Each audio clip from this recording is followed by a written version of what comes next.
A Sanctuary broadcast. Welcome one and all to the Sanctuary podcast. This is a little bit different. This is a little bit changed. We had a different guest on this week. We had me, Bear, and someone called Duckplague. Duckplague is an amazing streamer, and I'd like you all to get to know him. DUCKPLAGUE on Twitch. So go and obviously www.twitch.tv/Duckplague. Obviously, I am www.twitch.tv/Bareth87. That's BARETH87. And then the Roving Bear is THEROVINGBEAR. So, but first, we are going to talk about something slightly different. Obviously, in November, we've been focusing on mental health, and mental health is deeply important to each and every single one of us. So, Life is Strange is a really good game when you start talking about mental health and like the causes and triggers of mental health. So, there's a little bit involved in there, and without giving spoilers away, we discuss Life is Strange a little bit later on. But how common are mental health problems? Mental health problems will affect 1 in 4 people will experience a mental health problem of some kind each year in England itself. So that's 1 in 4 people, 25%. If you think of an average family used to be 2 adults and 2 children, one of them, on average, should have a mental health issue at some point during that year. So that's 1 per family, basically. That's quite a number. And then we go along the lines of how many people suffer from a common mental health problem during a given week in England. Obviously, at the minute, I'm using mind.org.uk for these facts and figures. So at this moment in time, this is all I can go by. 1 in 6 people will report experiencing common mental health problems. Mental health problems include anxiety and depression. I suffer with anxiety. I have anxiety attacks myself. Anxiety is from my understanding of it, an anxiety attack is more aimed at the flow chart of things that could go wrong and might go wrong. So if you've ever played Detroit Become Human, just imagine their charts, and you're basically at the start of that chart, and that bit in the middle until you get to the end point is what causes like an anxiety attack. Whereas from what I've been explained with, let's say, for example, panic attacks, that goes on the fact that the worry of panic is more likely to cause a panic attack. Well, that's what the guy told me anyway. But obviously, that's a little bit of information that I know myself. So let's move on from there. There is some specific diagnosis that we can go into and looking at. For example, mixed anxiety and depression, 8 in 100 people will have it in a given week. So that's 8 in 100 people have mixed anxiety and depression. Now, for me, anxiety and depression are so closely connected because my anxiety feeds my depression feeds my anxiety. I would love to go outside more and do more things outside, but I don't because obviously I have the anxiety of going outside, so it's a little bit more difficult for me. And then you have general anxiety disorder, which is 6 in 100, post-traumatic stress disorder, PTSD. Of course, many of you know that as 4 in 100, depression 3 in 100, phobias 2 in 100, OCD 1 in 100, and a few of them 1 in 100 people suffer with a panic disorder. That's obviously like your panic attacks, etc.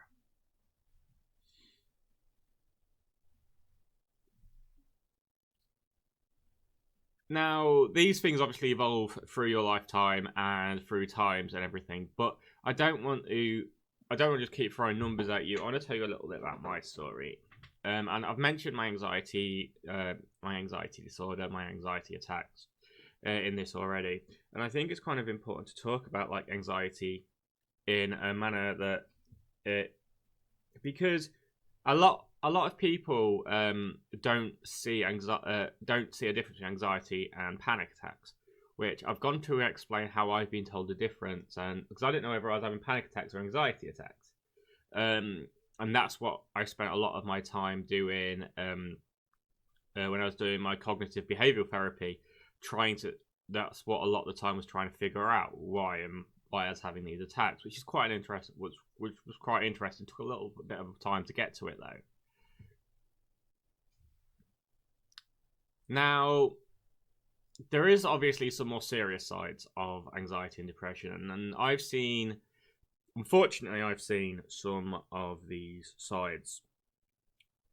When I was working in a holiday camp, I saw one of these up close and personal. When I was working at another holiday camp, I saw another again up close and personal. So I've seen this quite a few times, and it's not easy. And some of it does play on my anxiety now, because when I don't hear from anybody, my flowcharts will always include have they felt about hurting themselves. And because I've had two friends who have tried and fortunately not succeeded in wanting to take their own lives, or thought about, to the point of being at that point. Now, it's hard. It's hard as somebody who's seen it. And I get how low you must be to want to try that. And this is the one point I want to make to each and every single one of you, is if you are feeling down, and this run up to Christmas is going to be incredibly, incredibly hard. If you are feeling down, then please just seek help. There's so many places that you can seek help from. So, for example, you have like the Samaritans. For example, if you're in the UK, I think they're also all around the world as well. Samaritan's Mind, for example, as well. Go and seek help. Go and make a phone call. Make a phone call to your best friend. And most of all, if you've not heard from anyone for the last few weeks, running up to Christmas especially, make sure you're extending that hand of friendship and making sure that you're just seeing how your friends are. Because this month is going to be incredibly difficult for a lot of people. But overall, we can definitely help those around us by being strong, by being there for people who we know, love, and trust. Never ever turn your back on anyone, and always try and be the better person. Even if you have had a falling out with somebody, there's no such thing as, oh, that relationship's dead. Short of they've done something really bad, that relationship can still be salvaged. Even if don't go along hating. Just make sure that in a way that they've moved on and you can move on as well. You can do as much or as little in those relationships, but you've got to remember everything that you do, or everything that they do, or everything that anybody ever does has a butterfly effect. So think of what your butterfly effect is before you act. Is how you're acting today going to have an effect on somebody tomorrow, which is going to have an adverse effect on their mental health? 2020 is hard enough without other people having other things that are affecting our own mental health states. I think that's really important, but I think it's worth just jumping into this. So I think it's really important just to jump into this, and we're going to go and listen to people, to me, Bear, and Duckplague talking about Life is Strange, release dates, and several other things. Remember, go check them all out. They are all absolutely, wonderfully, absolutely amazing. So, enjoy this next section. Hello there. Hello. There we go. How you guys doing? Turn off the volume. No, what I wanted to say about Life is Strange is two things. One, why you should actually play Before the Storm before you play Life is Strange, the first game. If you play the first game, it will ruin the outcome of the prequel. Because everything that happens in the first game gets that just totally destroys what's happening in the prequel. So it's basically just, you know what's going to happen in the end.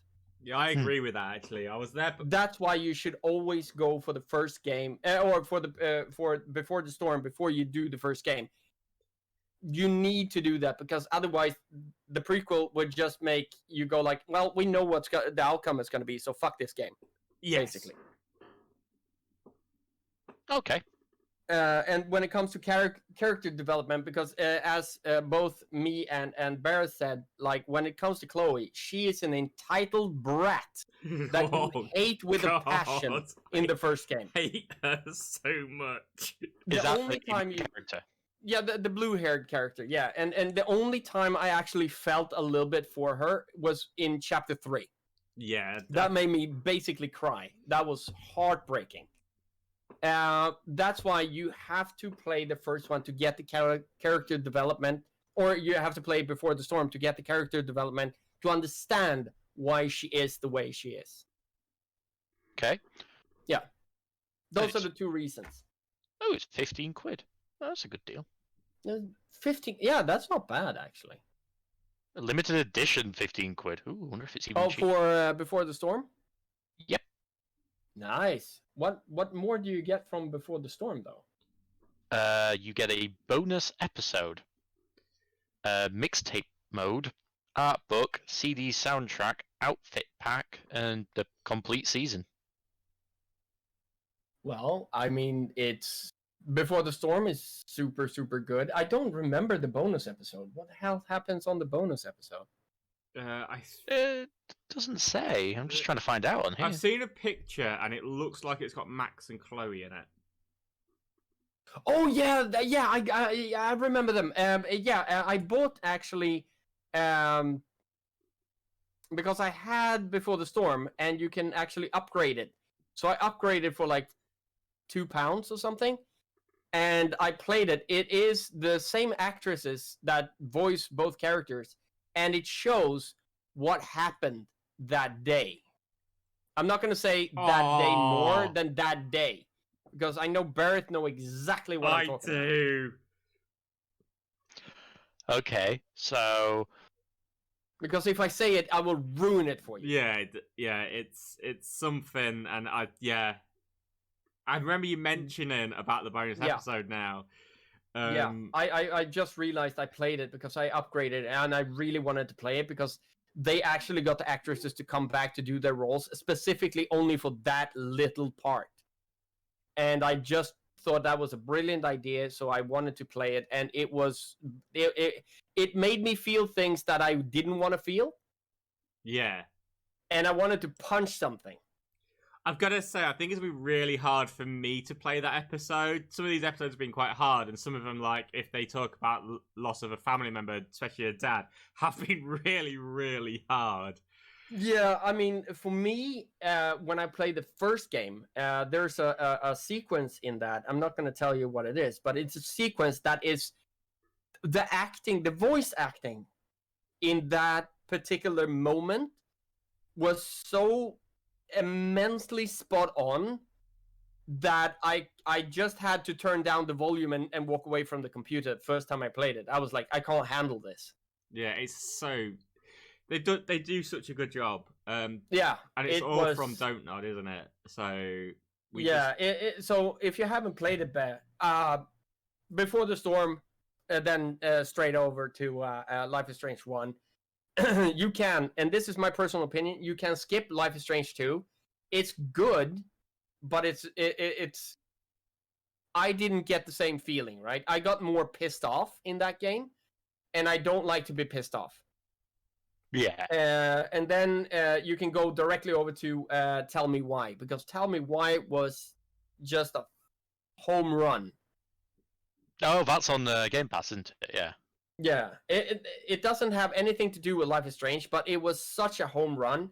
And when I played it, it just, the graphic, the red, like the red line through the entire story was just like nothing I've ever seen before.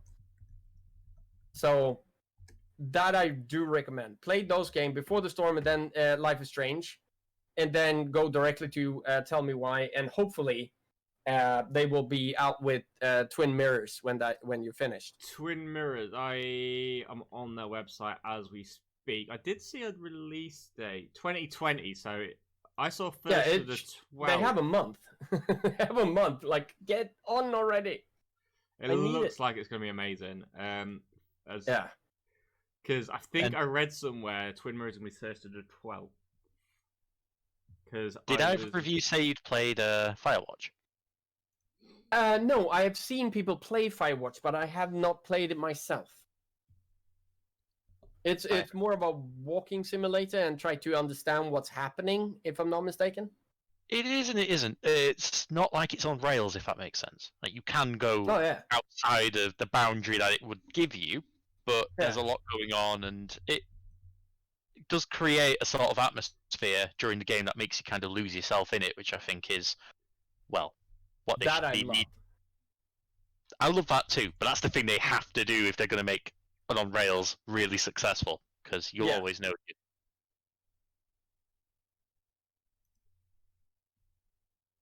Can't remember where I I mean- saw Twin Mirrors for sale with a date. I think if I'm gonna pick my favorite, because like Twin Mirrors, Life is Strange, Tell Me Why, those particular games are basically an interactive story. You are there for a ride.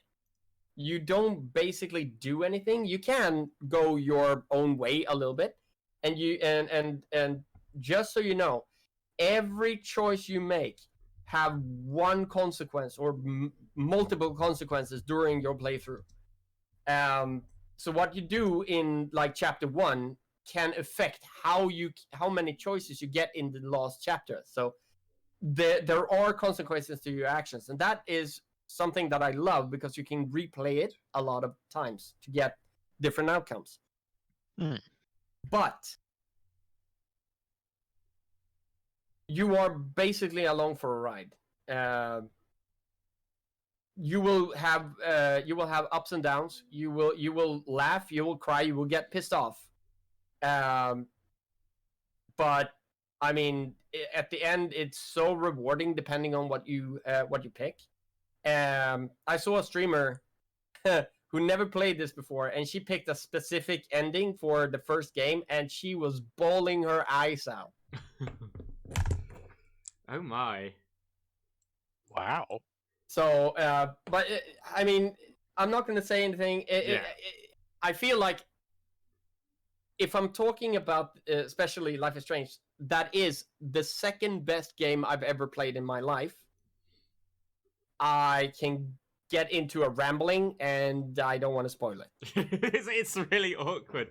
I know it's not that official, but within somebody's found information that it says it's set to be released in December 2020, and then this has got release date 1st of December 2020. I doubt it's going to be the 1st of December, but I think they're just...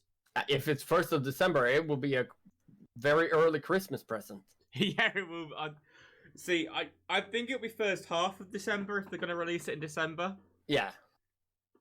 I don't think it will be late December because of the style of game it is. I think if it was a AAA title, it'd be more likely to go later on. I think they'll try to go with before like the AAA titles hit.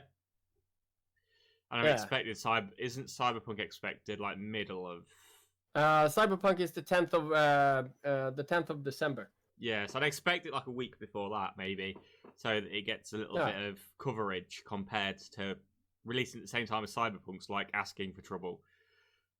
Yeah, a lot of I if I'm not mistaken, there was one game, I can't remember the game right now, or the name of the game. They had the release date in the same week as Cyberpunk. And they were like, nope, let's push it to next year. It's like, we're They were not like, no, doing fuck it. this. Yeah, they were like, nope, it's not going to work. Fuck it. Nobody's going to buy our game. If they have Cyberpunk, no one's going to buy our game. Fuck it, we do it next year. Like, it was a sense, smart business decision, though. Yeah. Well, it is, because either you get destroyed by Cyberpunk now, or you have the problem like you had in some kind of scenarios. I can't remember the name of it now. There were two animated classics that came out in the 90s. Both were really big. They pulled from each other, so neither one of them did particularly well because the other was there. Yeah, so that is just a bad business decision, and I think a lot of people, because now there have been more information about Bloodlines. So Bloodlines is getting new life for the hype of Vampire the Masquerade. Yes. So I'm just very, very carefully. Thank God they didn't release it in December, because that would have been a colossal disaster. So I'm hopeful for next year. In the first quarter of next year, I think Bloodlines will be coming out. So I pity the games that come out that month. Yes, there's a lot of games that's coming out like towards the end of this year, start of next year. and they're big Yeah. games. So Oh, a yeah. lot of big games being pushed and pushed and pushed, and it's like we don't want to release why there's so many issues in the world, or our You game know, touches something, and it's like I've just thought of the example I was trying to remember from earlier in gaming as well. Oh yeah, Does anyone remember Kingdoms of Amalur? of course I do. Do you remember that it came out at the exact same time as the Elder Scrolls Skyrim? Like- That I didn't know. It came out bang same time, and literally it didn't sell very well until a bit of time after, when people were then coming back to it. Yeah, Because but Skyrim- didn't Kingdom of Amalur have a rework and got released? I think it was last year. It did, yeah. It had a big rework, and to be fair to it, it looks good. And I'm half tempted myself because storyline's meant to be really good.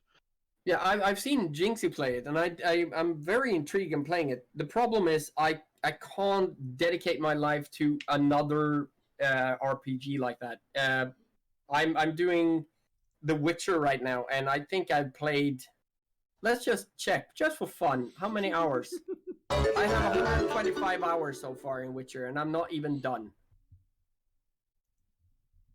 Thank you- Okay, so it's thank you quite a very big much game. for the. It's big.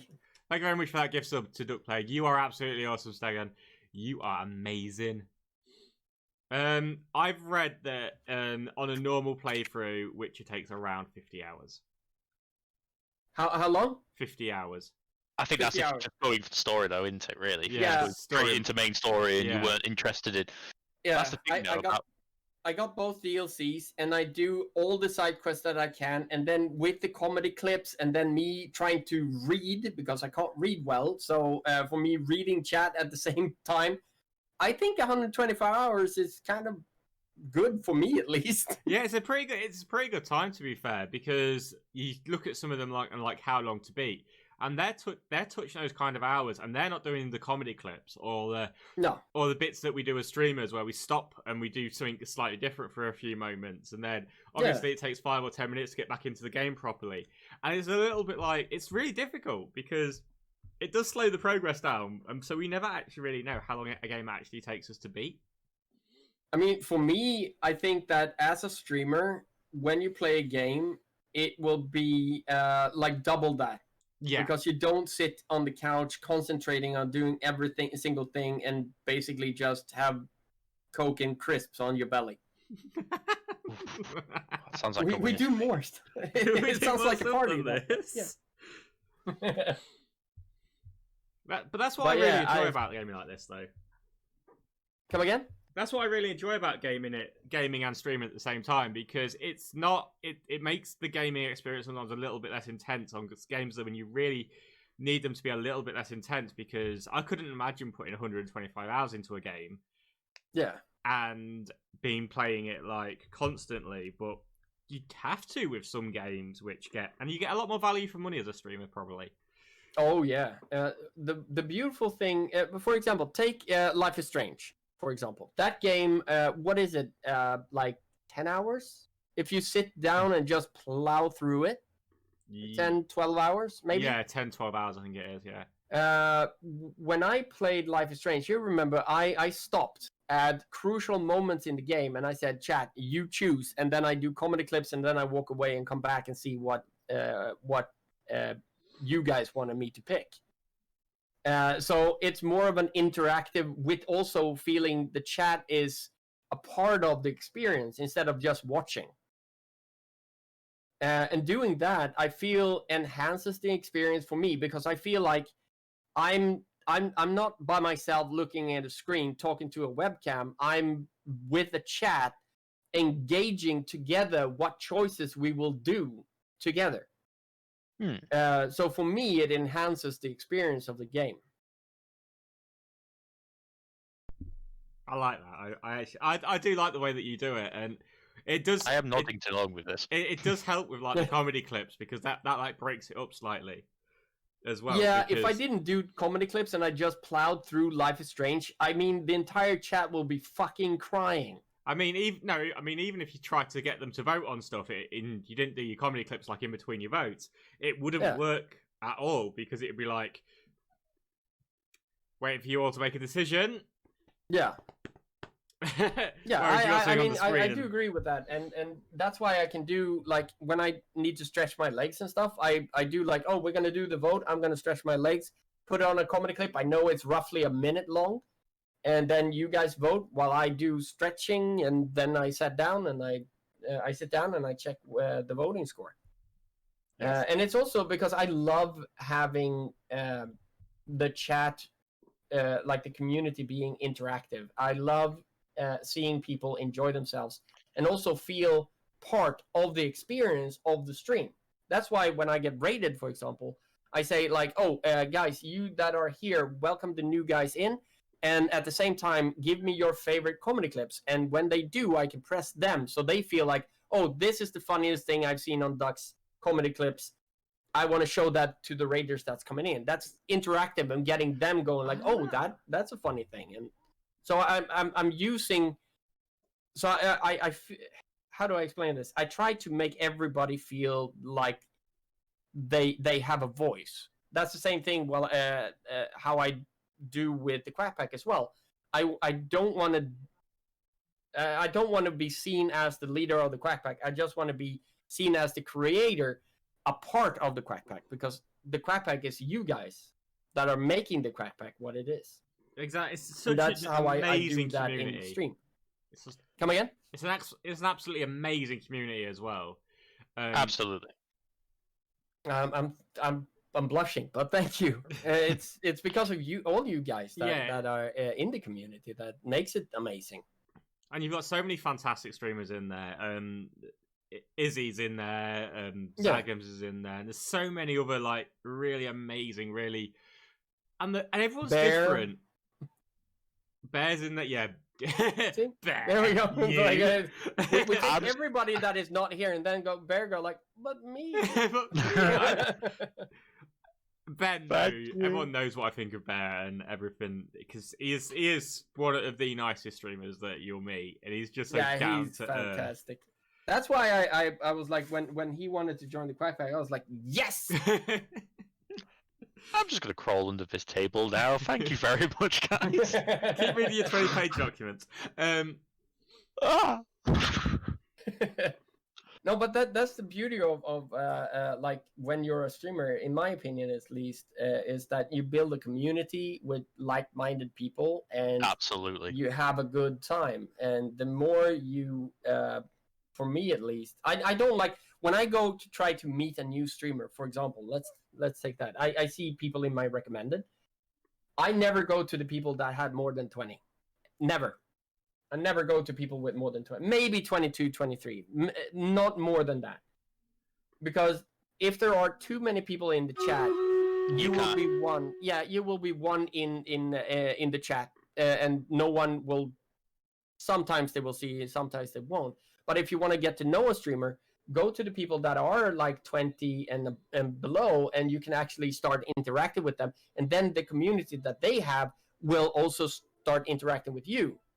Thank you for watching that, guys, and I know that you all loved it. We all love Duckplague. Duckplague is one of the nicest guys in the world. He is a Twitch streamer. Go and check him out. I dare ya. Now, I think it's really important to say thank you for him for coming onto my stream and talking about those things. Also, you would have heard me reference my stream at some point, so I am sorry about that. But other than that, I hope you enjoyed it. Remember, be safe, be kind, be lovely to each and every single person around you, and I will see you all very, very soon. Go and check out mine, Bears, Sophie's, Duckplague's channels. All really caring people, all really lovely. And if you're interested in being a guest, please get in touch with us, because if you've got something to say, if you've got something on any of the subjects, that'd be amazing. Stay safe, stay well, and from the Sanctuary, I'll see you all very, very soon. Beep, beep. You've been listening to a Sanctuary broadcast. We will now resume regular programming.